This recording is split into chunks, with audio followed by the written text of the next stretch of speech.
I suppose at the outset, I want to say I've listened to a lot of speeches in the last number of days, and in fairness to government, you're out of touch.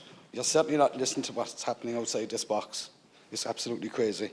If you're a renter in this budget, there's nothing in it for you. For carbon tax, the energy prices are gone off the Richter scale at the moment. Childcare, people will probably have the most expensive childcare system in Europe. If you're trying to get to school, it's not a great idea. You're not going to get there because school transport is an absolute disaster. I didn't see anything in that. You did mention social welfare. You know, a few bob here and a few bob there. A pat in the back is only a foot and a half away from a kick in the backside. You know, it's only patronising people. But the one I want to concentrate really on here is the health. And when I see the 24 million, additional 24 million real money that's going to be invested in mental health, I've just listed out housing, renting, carbon tax, childcare, and a measly 24 million. I don't even think that's going to keep the system even ticking over where it is.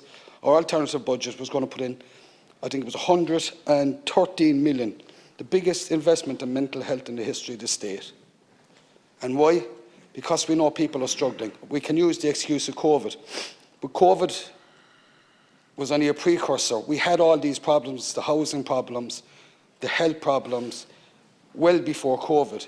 Now, as people start to come out of that, we're seeing that there's a bigger demand for mental health services.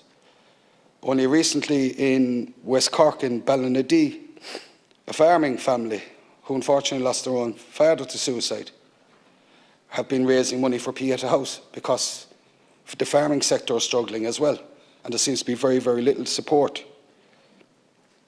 I spoke to two elderly people yesterday, and they were talking about the measly fiver and the little bit of a fuel allowance and the living alone allowance. But that's all going to be eaten up.